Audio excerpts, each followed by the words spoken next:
इस वीडियो में हम लोग करेंगे बीकॉम सेकेंड ईयर का कॉस्ट अकाउंटिंग। ठीक, उसमें हम लोग करने वाले हैं यहाँ पर लेबर कॉस्टिंग की थ्योरी।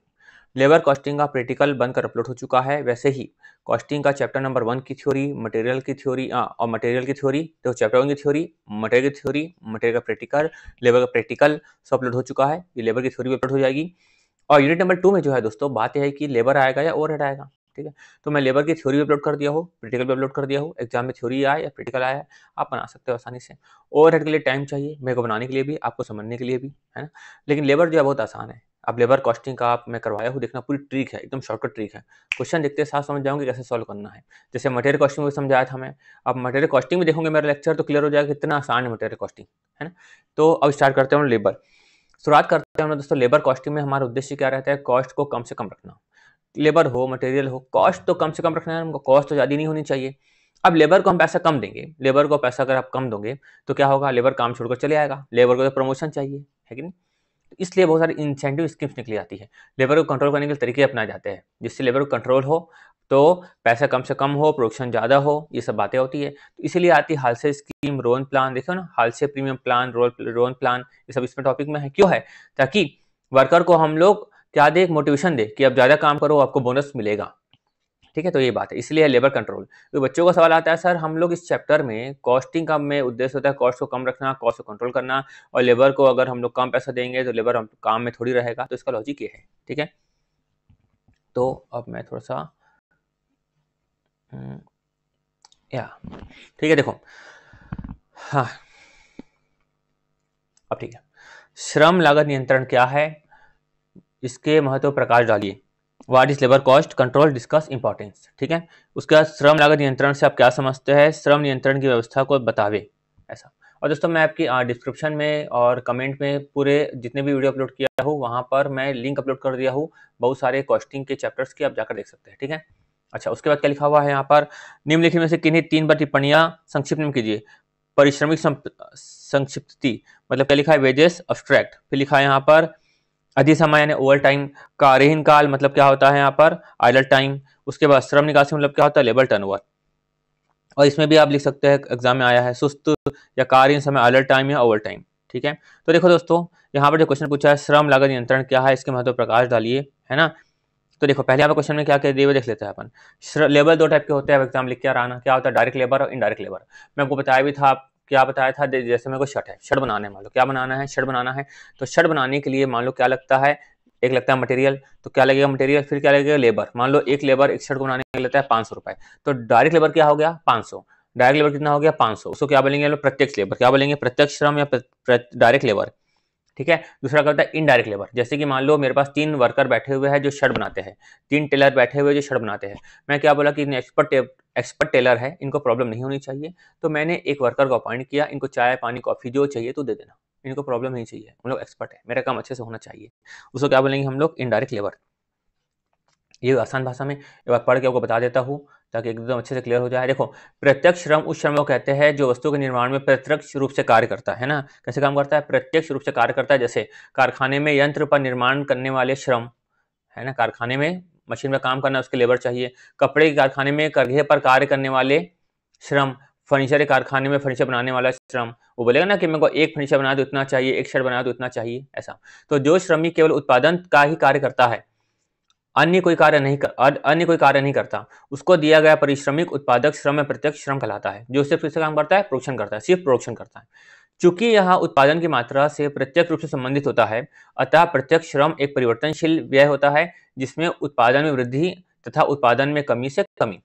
क्लियर है? जैसे लेबर शर्ट है, एक शर्ट बनाएगा तो 500 लेगा, 2 शर्ट बनाएगा तो 1000, 3 शर्ट बनाएगा तो 1500। इसको बोलते हैं वेरिएबल, चेंज होते जाना। क्या होना? चेंज होते जाना। मान लो फिक्स लेबर होगा, कोई लेबर बोला कि यार महीने का ना काम करना 10,000 दे देना, जितना काम करवाने करवा, उसको क्या बोलेंगे हम लोग? Fix cost. फिलहाल यहाँ पे क्या है? डायरेक्ट लेबर मतलब वेरिएबल कॉस्ट। क्लियर है अच्छे से? उसे क्या लिखा है? देखो, प्रत्यक्ष श्रम की विशेषता है, क्या लिखा है? उत्पादन की मात्रा में परिवर्तन के साथ साथ इसमें परिवर्तन होता है। सिंपल सी बात है, प्रोडक्शन ज्यादा होगा तो लेबर की कॉस्ट ज्यादा होगी। उसके बाद यह मुख्य लागत का मुख्य अंग होता है। कॉस्ट शीट में पढ़ेंगे ना, कॉस्ट शीट देखे भी होंगे, आप लिंक डाल दूंगा, देख लेना। कॉस्ट शीट में क्या होता है? प्राइम कॉस्ट, यानी कि direct material, direct labour, direct expense, उसको लेंगे prime cost. Direct material plus direct labour plus direct expense, तो प्राइम कॉस्ट का भाग होता है। उसके बाद इसे उत्पादन किसी भी इकाई के साथ संबंधित किया जा सकता है। बिल्कुल इकाई के साथ ही संबंधित करेंगे ना भाई, छड़ बनाया तो छड़ में इस लेबर के कॉस्ट को सम्मिलित तो करेंगे ना। इसका प्रयोग वस्तु को बनाकर या ढांचा परिवर्तन में किया जाता है। वस्तु को बनाएंगे तो उसका खर्चा लगेगा ही। क्या लिखा तो अप्रत्यक्ष श्रम, क्या लिखा हुआ है, अप्रत्यक्ष श्रम वह श्रम है जो उत्पादन कार्यों में प्रत्यक्ष रूप से संबंधित नहीं होता, प्रत्यक्ष रूप से संबंधित नहीं होता। मैं क्या बताया, तीन टेलर है जो छड़ बना रहे हैं, को क्या बोला भाई इनको कॉफी वगैरह दे देना, या फैक्ट्री गेट के बाहर में क्या किया, किसी वॉचमैन को खड़ा कर दिया है ना, तो वो होता है। तो अप्रत्यक्ष श्रम वह श्रम है उत्पादन कार्यों से प्रत्यक्ष रूप से संबंधित नहीं होता, बल्कि उत्पादन कार्यों में संलग्न श्रमिकों को सहायता प्रदान करता है।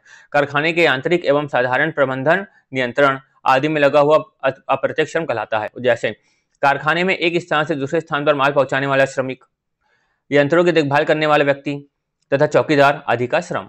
ऐसा श्रम मुख्य परिव्यय का अंग नहीं होता, बल्कि उन्हें कारखाने के अंतर्गत दिखाया जाता है। मतलब मुख्य कॉस्ट नहीं होती, प्राइम कॉस्ट नहीं होती ना भाई, ये प्राइम कॉस्ट होती है क्या, नहीं, किसमें दिखाएंगे हम लोग, फैक्ट्री ओवरहेड में दिखाएंगे, इसमें दिखाएंगे फैक्ट्री ओवरहेड में दिखाएंगे, ऐसा। अब क्या लिखा, श्रम का नियंत्रण एवं महत्व।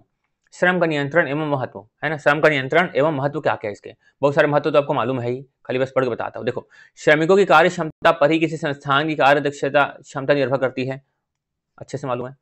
पॉइंट नंबर 2, श्रम नियंत्रण के द्वारा व्यर्थ समय की मजदूरी भुगतान से बचा जा सकता है। नाम ये देखो, लेबर कंट्रोल है ना, control on labour. Labour control करेंगे तो हम लोग ध्यान देंगे, फालतू तो नहीं बैठा हुआ है ना। तो क्या लिखा, व्यर्थ समय की मजदूरी से बचा जा सकता है, इससे उत्पादन लागत भी नियंत्रित रहती है। आई नो, श्रम के नियंत्रण द्वारा श्रमिकों को उचित मजदूरी दी जाती है ना, उसको फेयर वेजेस मिलेगा, ज्यादा नहीं मिलेगा, हमारे भी काम होगा, उससे भी काम होगा, दोनों जीतेंगे। श्रमिकों में असंतोष की भावना व्याप्त नहीं होती, इसके लिए कार्य का लेखा जोखा रखना होता है। श्रम नियंत्रण से श्रमिक की कार्य क्षमता में वृद्धि होती है ना, कार्य क्षमता में वृद्धि होती है, फलतः उत्पादन लागत कम होती है। हमारे काम क्या, कॉस्ट कम से कम रखना। लेबर को हम लोग बोलेंगे भाई तू प्रॉपर तरीके से काम कर, है कि नहीं, तभी तो सिस्टम रखा प्रमोशन की, कि भाई लेबर अच्छा काम कर रहा है या कोई अच्छा काम कर रहा है, प्रमोशन की सिस्टम तभी तो रखी जाती है, तभी ताकि लेबर अच्छे से काम करे। श्रमिकों का सही वितरण भी कार्य क्षेत्र के अंतर्गत आता है, जिसको जो काम आता है उसको दो, है ना, सही वितरण। उसके बाद श्रम पर उचित व्यय का आशय उन्हें उचित मजदूरी भुगतान से है। क्या लिखा है, उचित मजदूरी भुगतान से है, अर्थात उन्हें ना तो कम मजदूरी मिलनी चाहिए ना अधिक। कम देंगे तो वो चले आएगा, अधिक होगी तो हम चले आएंगे, हमारा काम बंद, हम क्या कमाएंगे। लागत को प्रभावित करने वाला था, तो वो पहले क्या लिखा, आइडल टाइम। आइडल टाइम मतलब ऐसा काम होता है जब लेबर खाली बैठा है फिर भी उसको क्या मिल रहा है, पैसे मिल रहा है, उसको क्या बोलेंगे, आइडल टाइम। अब आइडल टाइम में भी दो होता है, एक नॉर्मल आइडल टाइम, एक अब normal idle time. Normal idle time मतलब क्या होता है, अब देखो लेबर जो है खाना वाना खाएगा, सुस्ती मतलब खाना खाएगा, उसका टाइम वेस्ट होगा, मतलब खाना खाएगा, जैसे हम वर्कर को रखे 8 घंटे के लिए, आधा घंटा लगाया खाना खाने के लिए, ठीक है, तो कितने घंटे काम किया, 7.5 घंटे काम किया, 15 मिनट सो गया तो 7 घंटे 15 मिनट काम किया, ऐसा। तो ये नॉर्मल होगा, नॉर्मल आइडल टाइम, जो लगना ही है, हम कुछ नहीं कर सकते, वो लगना ही है। समझ में आ रहा है। मैं बोला वर्कर को भाई तो इस फैक्ट्री में काम कर लिया ना, एक काम कर अब उस फैक्ट्री में काम कर, तो यहाँ से वहां तक जाएगा वो टाइम लगेगा, उस फैक्ट्री की मशीन को चालू करेगा वो टाइम लगेगा, उसको बोलेंगे हम लोग नॉर्मल आइडल टाइम। ये होता है अब नॉर्मल। क्या होता है अब नॉर्मल, मशीन की हम लोग ठीक से रिपेयर नहीं करवाए थे, मशीन का मेंटेनेंस नहीं था, या रॉ मटेरियल हमको मिला नहीं, कच्चा माल मिला नहीं, तो काम रुक गया, है ना, मतलब लापरवाही से काम रुकेगा, उसको क्या बोलेंगे अब नॉर्मल आइडल टाइम। फिर क्या लिखा, अधिक समय, नाम समझ में आ रहा है, ओवर टाइम, है ना, वर्कर को हम एक्स्ट्रा काम करवा रहे हैं, उसको बोलेंगे ओवर टाइम।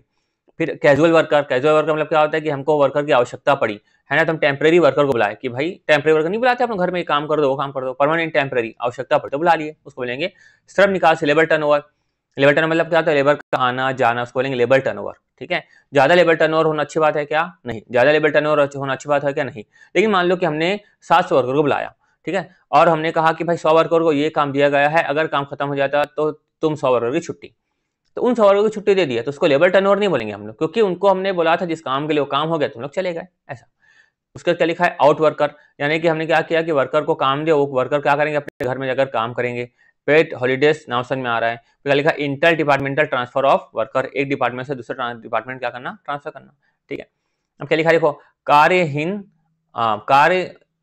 काल, आइडल टाइम, ठीक है। क्या लिखा, देखो ये पहला मैं इंपॉर्टेंट पढ़ देता हूँ, पूरा नहीं पढ़ता। संक्षेप में क्या लिखा है, वह समय जिसके लिए श्रमिक को परिश्रमिक तो मिलता है किंतु कार्य नहीं होता, हम उसको क्या देंगे, पैसा देंगे, लेकिन कार्य हुआ क्या हमारा, नहीं हुआ, उसको बोलेंगे कार्यहीन समय कहलाता है। इसे श्रम लागत में वृद्धि होती है। श्रम लागत में क्या होती है, ज्यादा पैसा देना पड़ा तो लेबर कॉस्ट में वृद्धि हो गई। और व्यर्थहीन काल उत्पन्न निम्नलिखित कारण है। क्यों ऐसा होता है, मतलब आइडल टाइम क्यों होता है, पहले क्या लिखा देखो, सामग्री की अनियमित पूर्ति, सामग्री की अनियमित पूर्ति, है ना। अगर मटेरियल अगर नहीं मिला तो लेबर बैठे हुए हैं बेचारे। इनइफेक्टिव मैनेजमेंट, मैनेजमेंट इनइफेक्टिव है, लेबर बैठे तो कुछ बोल ही नहीं रहा है ना। तो क्या लिखा देखो, संस्था में प्रभावी प्रबंधन व नियंत्रण होने पर श्रमिकों में कार्य में ढिलाई का अवसर मिल जाता है। प्रभावी प्रबंधन के कारण और भी समस्याएं उत्पन्न होती है, जिससे श्रमिकों को खाली रहने का अवसर मिलता है, जैसे कि सामग्री की व्यवस्था ना करना, जो ऊपर देख चुका है, समय पर मशीनों की मरम्मत ना कराना। ऐसा। पॉइंट नंबर 3, फिर क्या लिखा, अधिकारियों की लापरवाही। ये सब जो अपने काम को सही ढंग से नहीं करते तो उससे क्या होता है, लापरवाही होती है ना। इसमें क्या लिखा देखो, यदि श्रमिकों के अधिकारी जैसे फोरमैन स्वयं अपने दायित्व का निर्वहन सही ढंग से नहीं करते हैं तो इसका प्रभाव कर्मचारियों पर पड़ना बिल्कुल स्वाभाविक सी बात है। इससे व्यर्थ काल की स्थिति उत्पन्न होती है। फिर बिजली की अनियमित पूर्ति, है ना, इलेक्ट्रिसिटी नहीं है। फिर वर्ग संघर्ष परिणाम स्वरूप धीमा कार्य एवं हड़ताल की स्थिति बन जाती है। मशीनों में खराबी, जो भी ऊपर देख चुके हैं अपन, मशीन खराब वगैरह होगी तो। फिर क्या लिखा है, कार्य में परिवर्तन, एक जगह से दूसरे जगह वर्कर को भेजा, स्थान परिवर्तन, मतलब एक कार्य में इस यहाँ पे एक कार्य कर रहा था, वहां पे जाके वो कार्य करेगा, जगह चेंज करेगा। मशीन परिवर्तन, मशीन चेंज होगी उसकी तो टाइम, मशीन को चालू होने में टाइम लगता है। उसका यहाँ 2 टाइम लिखा है, नॉर्मल एट अ टाइम, अब normal at a time. Normal क्या होता है, जो होना ही है, जैसे लंच करना, सोना, ये सब, है ना। अब नॉर्मल मतलब क्या होता है, अब नॉर्मल, जैसे मशीन का रुक जाना, मटेरियल ना मिलना, इसको बोलेंगे अब नॉर्मल। फिर क्या लिखा है, अधि समय मतलब क्या समझ में आता है आपको, यहाँ लिखा उदाहरण देखो, ये सामान्य तौर पर एक श्रमिक 8 घंटे प्रतिदिन काम करता है, हमको मालूम है ना। यदि किसी श्रमिक से 12 घंटे काम लिया जाता है तो 4 घंटे को अधिक समय कहा जाएगा। हाँ, ओवर टाइम के लिए विभागीय अधिकारी की स्वीकृति आवश्यक है। उसके बाद हमको ओवर टाइम की आवश्यकता क्यों पड़ती है, मान लो हमको क्या हो गया, कुछ ऑर्डर आ गया हमको, है ना, तो उसको पूरा करना है हम लोग को। वस्तुओं की मांग वृद्धि हो गई, श्रमिकों की संख्या ज्यादा नहीं थी तो हमको एक्स्ट्रा काम कराने लग गया। कोई वर्कर नहीं आया तो उसका काम दूसरा वर्कर किया। नाशवान सामग्री का उपयोग किया जाना, मतलब ऐसी कोई चीज है हम लोग उपयोग कर रहे हैं, अगर उपयोग नहीं करेंगे तो वो चीज खराब हो जाएगी, इसलिए वर्कर को एक्स्ट्रा काम करवाना पड़ेगा। अप्रभावी प्रबंध के कारण सुस्ती का वातावरण छाया रहना, सब सुस्त थे, काम जब करना था काम नहीं किए, अब वो इमरजेंसी में काम करना पड़ रहा है तो ओवर टाइम काम करवा रहे हैं। संयंत्र व अन्य साधनों का अभाव, संयंत्र कम थे, क्या करें, एक्स्ट्रा काम करवा के काम पूरा कर रहे हैं, है कि नहीं। आकस्मिक श्रमिक क्या होता है, वे श्रमिक जो कार्य की अधिकता के कारण एक अल्प समय के लिए कार्य पर नियुक्त किए जाते हैं। अल्प समय के लिए, कार्य ज्यादा था उसको बुला ले टेम्परेरी, उसको बोलेंगे हम लोग कैजुअल वर्कर। क्या लिखा देखो, इनकी नियुक्ति के संबंध में कुछ बातों का ध्यान में रखना आवश्यक होता है जो निम्नलिखित है। पहले क्या लिखा है, अधिकृत अधिकारी द्वारा ही नियुक्त किया जाना, अधिकृत अधिकारी द्वारा ही नियुक्त किया जाना, तो अधिकारी नियुक्त करेगा। पॉइंट नंबर 2, इनके परिश्रम का भुगतान फोरमैन की संपुष्टि के बाद ही किया जाना। इनकी संख्या उपस्थिति की जांच करते रहना। इनकी नियुक्ति विशेष परिस्थिति में ही की जानी चाहिए क्योंकि वे अप्रशिक्षित होते हैं। श्रम निकासी के बारे में क्या लिखा है देखो, उदाहरण के लिए, किसी कारखाने में औसतन 15,000 श्रमिक सदैव कार्यरत रहते हैं, है ना। क्या लिखा है, जिनमें से एक विशेष वर्ष में 3,750 श्रमिक नौकरी छोड़कर चले आते हैं, है ना। तो श्रम निकासी कितनी होगा, 15 कितना हुआ, मतलब 3,750 छोड़कर चले गए, किसमें से, टोटल 15,000 में से, ऐसा इंटू 100 निकल के हमारा क्या, लेबर टर्नओवर का रेशियो या परसेंटेज। फिर क्या लिखा देखो, यहाँ ध्यान देने योग्य बात यह है कि नौकरी छोड़ने वाले श्रमिकों में से कुछ ऐसे श्रमिक हैं जो कार्य विशेष समाप्त हो जाने के बाद काम छोड़कर चले आते हैं, तो उनकी संख्या श्रम निकासी के अंतर्गत शामिल नहीं की जानी चाहिए। यदि उपरोक्त उदाहरण में 750 श्रमिक किसी का खास कार्य के समाप्त हो जाने के कारण संस्था को छोड़कर जा रहे हो तो 750 क्यों चले गए, काम हो गया उनका तो चले गए, है ना, हमने भगाया नहीं, हमारे कारण परेशान थोड़ी हुआ वो। तो 15 में से हम कितना लेंगे, 3 लेंगे ना, 20% क्या हो गया, लेबर टर्नओवर रेशियो। श्रम निकासी के कारण क्या क्या है आप पढ़ लेना एक बार, है ना, कि श्रम लेबर का टर्नओवर क्यों होता है। तो क्या लिखा देखो, फटाफट करके दिखा देता है। वैसे भी श्रमिकों द्वारा त्यागपत्र देना, नियोक्ता द्वारा हटा देना, श्रमिकों द्वारा त्यागपत्र देने के कारण क्या क्या होता है। क्या लिखा है, कहीं पैसा ज्यादा मिल रहा हो, कोई श्रमिक क्या हो गया, बीमार हो गया हो, या फिर वो अपने एम्प्लॉयर की व्यवहार से खुश ना हो। उसके बाद श्रमिक बुजुर्ग हो गया हो। 5वां क्या है, कारखाने का वातावरण दूषित होना। 6वां क्या है, महिला श्रमिक का विवाह हो जाना। 7वां क्या है, श्रमिक की मृत्यु हो जाना। 8वां क्या है, नियोक्ता द्वारा नौकरी से हटाया जाना। क्या के कारण हो सकता है, नियोक्ता क्यों हटा देता है। पॉइंट नंबर 1, अगर श्रमिक क्या होगा, क्षेत्रहीन हो गया। पॉइंट नंबर 2, श्रमिक का कार्य कुशल नहीं होना। पॉइंट नंबर 3, विविधीकरण की नीति के तहत हटाया जाना। पॉइंट नंबर 7, किसी का छुआछूत की बीमारी से पीड़ित होना। पॉइंट नंबर 5, बिना सूचना के बार बार कार्य से अनुपस्थित रहना। पॉइंट नंबर 6, नियोक्ता के आगे का उल्लंघन करना। यदि श्रमिकों की निकासी दर अधिक हो तो इस उच्च निकासी तथा निकासी दर कम हो तो इसे निम्न निकासी कहा जाता है। श्रमिक ज्यादा निकलेंगे तो बोलेंगे हाई टर्नओवर, कम निकलेंगे तो बोलेंगे लो टर्नओवर। बाहर श्रमिक क्या होता है, ऐसे श्रमिक जो कारखाने से कच्ची सामग्री लाकर अपने घर में औजार से उत्पादन करते हैं तथा उत्पाद को कारखाने में पहुंचा देते हैं, है ना। हम लोग दे दिए, घर में काम कर रहा है, काम हो गया तो कारखाने में लाकर दे दिया, बाल श्रमिक कहलाते हैं। इन श्रमिकों पर निगरानी रखने की आवश्यकता नहीं होती, फिर भी ऐसे श्रमिक के संबंध में निम्न बातों का ध्यान रखना आवश्यक होता है। पहला, उसने पूरी सामग्री का प्रयोग किया या अथवा नहीं, है कि नहीं, लेकर तो गया, ये पूरी सामग्री का प्रयोग किया कि नहीं किया। पॉइंट नंबर 2, सामग्री में हेरफेर तो नहीं की गई। पॉइंट नंबर 3, सामग्री का स्क्रैप भाग वापस किया गया है या नहीं, स्क्रैप भाग बेचकर पैसा मिलता है। उसके पॉइंट नंबर 4, निर्मित वस्तु अपेक्षित गुण की है या नहीं, जो बनाया के लाया है अच्छे गुण की होनी चाहिए। फिर प्रेषण भुगतान की निम्न पद्धतियों की व्याख्या कीजिए, है ना, परिस्थिति भुगतान की निम्न पद्धति की व्याख्या कीजिए, उनके तुलनात्मक लाभ व हानियों का भी वर्णन कीजिए। यहाँ पे क्या लिखा है, श्रम को परिश्रमित देने की पद्धति कौन कौन सी है, किसी एक पद्धति को समझाइए। फिर क्या लिखा है, परिश्रमिक भुगतान की समय दर पद्धति या कार्य दर पद्धति को विस्तार पूर्वक समझाइए। ठीक है, समय दर पद्धति क्या होता है, जितने घंटे काम किए उतने घंटे का तो पैसा लेकर चले आ, है ना, समझ में आ रहा है। जैसे एक मान लो पेंटर होता है ना, पेंटर को हम लोग बोलते हैं ले भाई तू जितने घंटे काम करेगा उतने घंटे का तो पैसा मिल जाएगा, तो पेंटिंग आराम से करेगा। ये सब कला वाला का क्षेत्र हो वहाँ पर उपयोगी होता है ना, देखते हैं अपन। दूसरा कहते हैं पॉइंट में तुम्हें क्या लिखा, कार्य दर, तो जितना काम करेगा तो उसके से पैसा मिलेगा। पहले में क्या हो रहा है, कहीं ना कहीं टाइम दे रहे हैं उसको, तो इतने घंटे काम कर, कितना काम हो उससे मतलब नहीं है, इतने घंटे तो काम किया तो इतना पैसा देखो मिलेगा, है उसको फायदा भी नुकसान भी है। फायदा क्या होगा कि अच्छे से काम करेगा, धीरे धीरे काम करेगा तो अच्छे से फोकस हो काम करेगा, इंडेप्थ काम करेगा, है ना, इससे फायदा है। नुकसान क्या हो जाएंगे, कोई ध्यान देने वाला नहीं है, टाइम बीतेगा, सुस्त समय व्यय होगा, है ना, पैसा ज़्यादा देना पड़ जाएगा। प्रेरणात्मक पद्धतियाँ, हम वर्कर को बड़े ज़्यादा काम करेगा तो देखो ज़्यादा पैसा मिलेगा, तो क्या बनेंगे प्रेरणात्मक पद्धतियाँ। रोवन हाल से जो है ना, इसी में तो आता है कि तुम ज़्यादा काम करोगे, टाइम को बचाओगे तो हमारा फायदा, तुम्हारा फायदा, है ना, टाइम को बचाओगे तो ज़्यादा काम करने के लिए मिलेगा, जल्दी काम करोगे तो और ज़्यादा हम तुमको काम देंगे, और ज़्यादा काम देंगे तुम, और ज़्यादा पैसा कमाओगे, तुम्हारा भी काम होगा, हमारा भी काम होगा, ऐसा।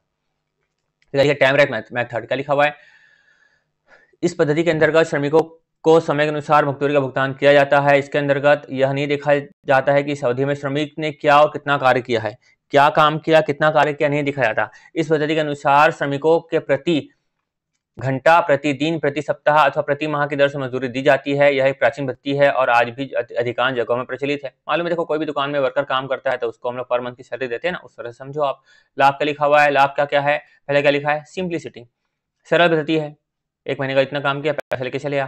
पॉइंट नंबर 2 में क्या होता है, इसके अगर टाइम देंगे तो प्रोडक्ट जो बनेगा क्वालिटी का प्रोडक्ट बनेगा, है ना, क्योंकि आराम से बनाएगा, कोई टेंशन तो रहेगा नहीं ना उसको, स्ट्रेस रिलीफ होकर बनाएगा, रिलैक्स होकर बनाएगा। पॉइंट नंबर 3, निश्चित परिश्रमिक का आश्वासन, उसको मालूम है कितना पैसा मिलने वाला है। उसके पॉइंट नंबर 4, सामग्री एवं यंत्र का सदुपयोग, हड़बड़ी में काम नहीं करेगा तो अच्छे से काम होगा उसका। उसके प्रशासनिक व्यय में कमी, हम किसी आदमी को नहीं रख रहे कि भाई वर्कर कितना काम कर रहा है कितना नहीं उसको देख, इसलिए तो प्रशासनिक व्यय में क्या आती, कमी आती। देखो इस प्रणाली के अंतर्गत सेवा योजना द्वारा श्रमिकों के कार्य एवं परिश्रमिक आदि के लेखों में अधिक व्यय करने की आवश्यकता नहीं पड़ती, अतः प्रशासनिक व्यय बहुत कम आते हैं। फिर क्या लिखा है, श्रमिकों में एकता, चूंकि इस पद्धति के अंतर्गत सभी श्रमिकों को समान दर से मजदूरी दी जाती है तो उनके बीच एकता पाई जाती है ना। मान लो अगर हम लोग बोले कि जो ज्यादा काम करेगा उसको ज्यादा पैसा मिलेगा तो उसमें एकता रहेगी क्या, नहीं, सब अपने काम में लगे रहेंगे। फिर क्या लिखा है, स्वास्थ्य, लिखा है इस प्रणाली के अंतर्गत श्रमिकों को अत्यधिक परिश्रम करने की आवश्यकता नहीं पड़ती, उनका स्वास्थ्य अच्छा रहता है। डिसएडवांटेज क्या क्या होते हैं, समय का दुरुपयोग, खाली मान लो महीने में काम करो ना करो पैसा तो मिलना ही है ना भाई, तो समय का दुरुपयोग होगा। पॉइंट नंबर 2, प्रेरणा का भाव होगा, प्रेरणा का भाव क्या होता है, ज्यादा काम करोगे तो ज्यादा पैसा मिलेगा, वैसे कोई प्रेरणा तो है नहीं भाई इसके पास, है ना। निरीक्षण व्यय में वृद्धि, एक आदमी को रखा इंस्पेक्शन करने के लिए, देखो काम कर रहा है कि नहीं कर रहा है, निगरानी रखना तो पड़ेगा ना, कुछ तो निगरानी रखना पड़ेगा। हाँ मानता महीने भर आपकी सैलरी देना पड़ेगा, कुछ तो निगरानी रखना पड़ेगा ना, फिर मेरे पैसा नहीं दे सकते। फिर क्या लिखा है, कुशल श्रमिकों की अवहेलना, जो वर्कर स्किल्ड है, स्किल्ड वर्कर की स्किल्स को नहीं देखा जा रहा है ना, खाली क्या देखा जा रहा है कि पूरा महीना बीत गया तो उसको पैसा दे दो, ऐसा। उसके बाद कार्यहीन समय का भुगतान, है ना, मालूम है अपन को कार्य समय का भुगतान होता है इसमें, क्योंकि इसमें टाइम से संबंधित होता है। फिर उत्पादन से संबंधित नहीं होना, ये उत्पादन संबंधित नहीं होता है, टाइम संबंधित होता है। तो इस पद्धति का उपयोग कहाँ किया जाता है, तो जिन संस्थानों में श्रमिकों के कार्य पर नियंत्रण करने की व्यवस्था होती है, आप कोई वर्कर कितना काम कर रहा है उसकी व्यवस्था है कि भाई हम देख सकते हैं, वहां पर इसको आप उपयोग में ला सकते हैं इस टाइम रेट मेथड को। पॉइंट नंबर 2, जब वस्तुओं की मात्रा की अपेक्षा गुण का अधिक महत्व होता है, हमको क्वांटिटी नहीं क्वालिटी चाहिए, तो टाइम ले अच्छी क्वालिटी से काम कर। पॉइंट नंबर 3, जहां उत्पादन कार्य विभिन्न उपक्रियाओं में संपन्न होता है, जैसे कि कार की बात करते हैं अपन, कार में क्या होता है, बहुत सारी उपक्रियाएं होती है, टायर संबंधित उपकार्य होते हैं, है ना, तो या फिर शीट से संबंधित उपकार्य होते हैं। कार को बनाने के लिए बहुत कुछ असेंबल करना होता है, उसको बोलते हैं उपकार्य।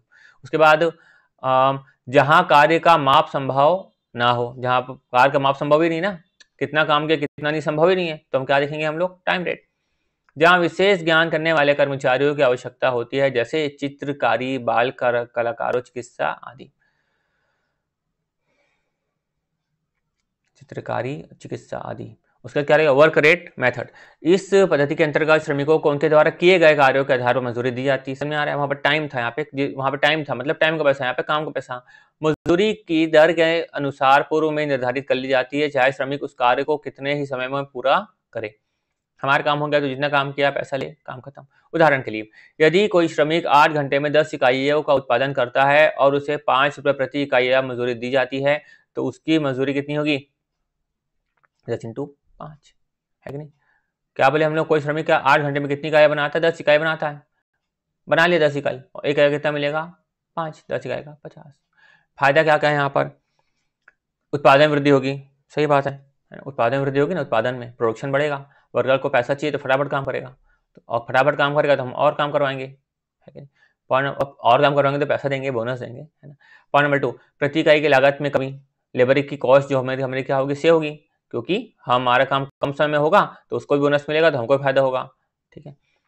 समझ में आता है, इसका प्रैक्टिकल क्वेश्चन देख लेना एक बार तो समझ में आएगा। पॉइंट नंबर 2 की बात क्या लिखा है यहाँ पे, प्रति इकाई लागत में कमी मतलब क्या होता है कि क्या होता है, वर्कर ने 8 घंटे का काम 6 घंटे में कम कर लिया, तो 6 घंटे का पैसा तो हम उसको देंगे ही देंगे, 6 घंटे का पैसा हम उसको देंगे ही देंगे, लेकिन जो 2 घंटे जो बचाया है, तो 2 घंटे में से 1 घंटे का पैसा उसको देंगे, 1 घंटे का पैसा हम रखेंगे, ऐसा बोनस देंगे।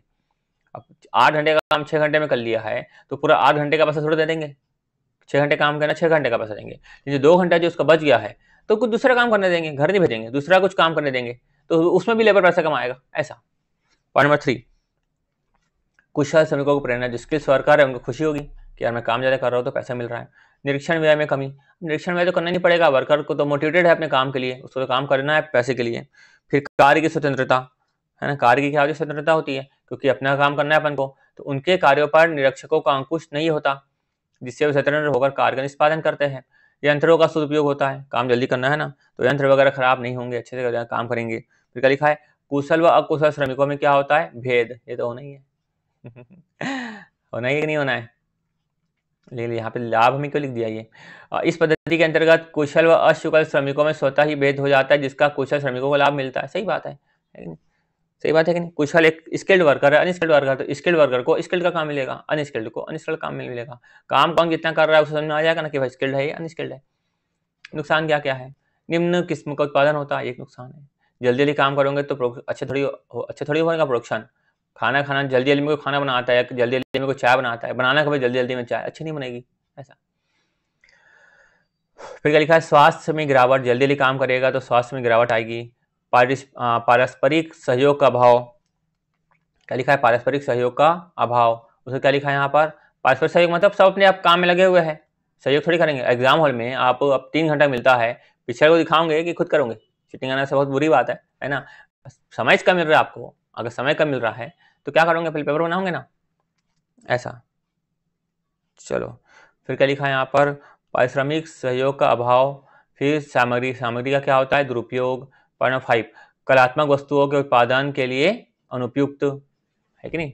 तो पारस्परिक सहयोग का अभाव होता है, पहली बात तो ये क्यों अभाव होता है कि ऑलरेडी समय कम है। पॉइंट 4, क्या लिखा, सामग्री का क्या होता है यहाँ पर, दुरुपयोग होता है। प्रत्येक श्रमिक अधिक से अधिक काम करने के लिए प्रयास रहता है, जिससे सामग्री की बर्बादी होती है। मतलब क्या होता है कि वो सामान का वेस्टेज होता है, उसको टेंशन नहीं लेता, हमको तो अपने काम से मतलब है, ऐसा। उसके बाद कलात्मक वस्तुओं के उत्पादन के लिए अनुपयुक्त। कोई कलात्मक वस्तु पेंटिंग वगैरह करना है तो उसके कुछ काम का थोड़ी है, कुछ काम का है क्या। पेंटिंग का काम तो आराम से बैठ के पेंटिंग करो, या कुछ भी इस तरह का कोई काम होता है। तो मजदूरी दर के निर्धारण में कठिनाई, जैसे लिखा ना पॉइंट नंबर 5, कलात्मक वस्तुओं के उत्पादन के लिए अनुपयुक्त। जैसे आपको पढ़ा रहा हूँ, कितना कुछ बताना है पर बता नहीं पा रहा हूँ, क्यों, एग्जाम आपको पास है और टाइम भी कम है, तो कलात्मक वस्तु रहती है ना, वहाँ पर टाइम की आवश्यकता होती है कि नहीं। पॉइंट नंबर 6, मजदूरी दर के निर्धारण में कठिनाई, है कि नहीं, कि नहीं होती कठिनाई। देखो इस पद्धति के अंतर्गत मजदूरी दर का निर्धारण एक जटिल काम है, क्योंकि किसी एक ही काम को अलग अलग श्रमिकों के द्वारा अलग अलग समय पूरा किया जाता है। एक श्रमिक पूरा करे तो ठीक है, अलग अलग श्रमिक अलग समय पूरा करे तो थोड़ा सा मैनेजमेंट प्रॉब्लम होती है। इस पद्धति का प्रयोग क्षेत्र क्या क्या है? पॉइंट नंबर 1, जहां पर कलात्मक कार्य का उत्पादन ना हो, जहां समय नियंत्रण असंभव हो। टाइम को नियंत्रण कर नहीं सकते अपन, तो ठीक है भाई, तुम काम वर्क बेसिस पर काम लो, है ना। पॉइंट नंबर 2 में जहाँ कलात्मक कार्य का संबंध ना हो, कलात्मक कार्य का उत्पादन ना हो। पॉइंट नंबर 3, यदि निर्माण कार्य में समानता हो, सबको एक ही तरह काम करना है, करो, जहाँ वस्तुओं की इकाइयां लगभग समान हो। श्रम पारिश्रमिक में प्रेरणात्मक योजना का क्या अर्थ है? प्रेरणात्मक मतलब कर्मचारी को मोटिवेट करना, ज्यादा काम करोगे तो ज्यादा पैसा मिलेगा, बोनस मिलेगा। किन्हीं ऐसी 4 पद्धतियों का उनके गुण अवगुण देते हुए वर्णन कीजिए। इंपॉर्टेंट है। मुख्य प्रेरणात्मक मजदूरी भुगतान पद्धतियां कौन सी है? किन्हीं 3 को संक्षेप में समझाइए। ठीक है, चलो 1 मिनट, ये लिखा है ना, हाँ ये लिखा है ना, हाल से प्रीमियम। ठीक है, चलो फटाफट समझा देता, पहले ऊपर का क्या लिखा है देखो। यदि जो लिखा ना इंसेंटिव प्लान, पिछला क्वेश्चन में था 3 बातों को लिखना था, तो तीसरी बात यहाँ पे क्वेश्चन बनाकर लिख दिया है। यह पद्धति श्रमिकों को अधिक काम करने के लिए प्रेरित करती है। इसके अंतर्गत श्रमिकों द्वारा सामान्य कार्य के लिए उन्हें अधिक लाभांश या बोनस दिया जाता है, इसलिए इसे अधिक लाभांश पद्धति कहते हैं। वस्तुतः यह मजदूरी भुगतान की कोई बिल्कुल अलग पद्धति नहीं है, बल्कि सामयिक पद्धति एवं कार्य भाग पद्धति का ही सम्मिश्रण है। 1 मिनट, हाँ अपन थोड़ा यहाँ पे चलते हैं। 1 मिनट,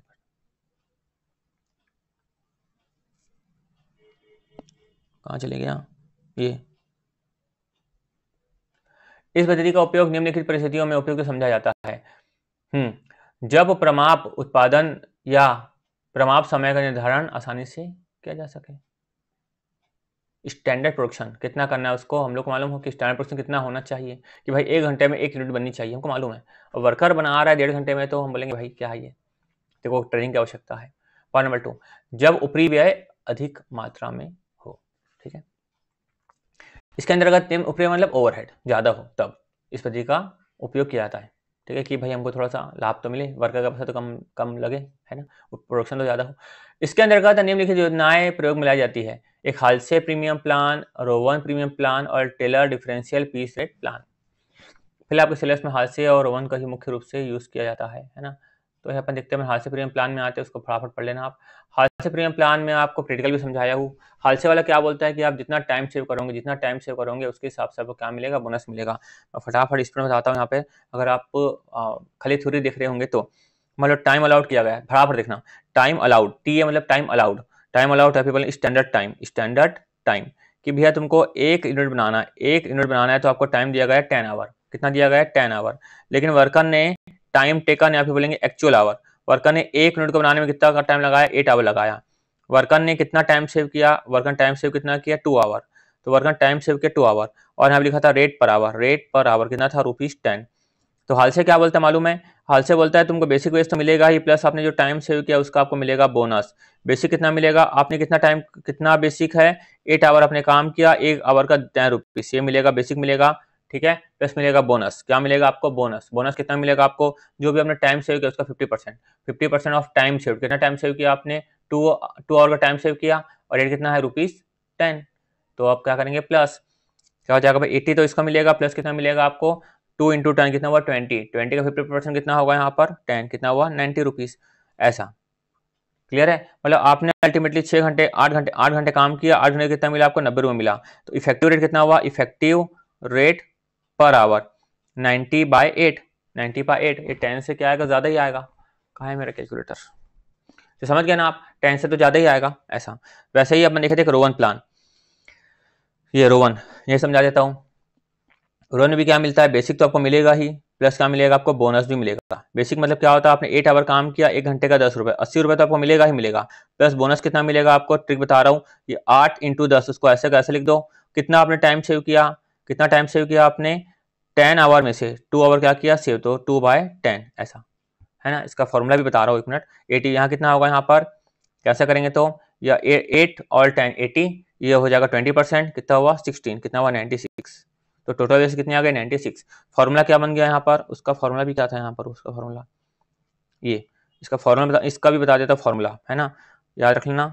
हाल्से का फॉर्मूला क्या था, हाल्से का फॉर्मूला बता रहा हूं यहाँ पे, ठीक है। Actual hours worked into rate per hour. जितना घंटे काम किया उसका तो पैसा मिलना ही है ना। प्लस क्या बोल रहा है यहाँ पर 50% ऑफ टाइम सेव्ड, जो भी आपने टाइम सेव किया उसका 50% इंटू यहाँ आखिर में क्या करेंगे रेट पर आवर। एक इसके हिसाब से हाल्से के हिसाब से है, ठीक है। हाल्से क्या बोलता है, जो भी आपने टाइम सेव किया उसका 50% और रेट तो लिखना ही है। रोवन का क्या फॉर्मूला है मालूम है आपको, रोवन का भी सेम टू सेम, बेसिक तो मिलना ही मिलना है, बस यहाँ पे अंतर आएगा बोनस का, ठीक है। तो देखो बेसिक का क्या है, वही है actual hours worked into rate per hour, plus bonus कितना मिलेगा आपको, इसको कॉपी कर देना डायरेक्ट, क्या कर देना कॉपी, है ना। क्या actual hours worked into rate per hour, यहाँ पे क्या करोगे आप लोग टाइम अलाउड, और यहाँ पे क्या करूंगा टाइम सेव्ड, सिंपल, क्लियर है अच्छे से। प्रैक्टिकल में एकदम डिटेल में बताया हूँ, याद भी करवाया हूँ, हर चीज यहाँ पे करवाऊंगा तो आपका टाइम वेस्ट हो जाएगा ना मेरे बच्चों। थोड़ी पढ़ते हम लोग। इस योजना का प्रतिपादन अमेरिका निवासी श्री FA हाल्से ने किया था। इस योजना के अंतर्गत श्रमिकों को एक निश्चित कार्य के लिए प्रमापित समय निर्धारित कर दिया जाता है कि भाई एक यूनिट में आपको 10 घंटे लगने चाहिए और उन्हें समय अनुसार मजदूरी दी जाती है। यदि कोई श्रमिक कार्य को प्रमापित समय 10 घंटे में ही यूनिट बनाता है, नो प्रॉब्लम, या इससे अधिक समय में समाप्त करता है, या उससे केवल उतने ही समय की मजदूरी दी जाएगी जितने समय तक उसने कार्य किया है।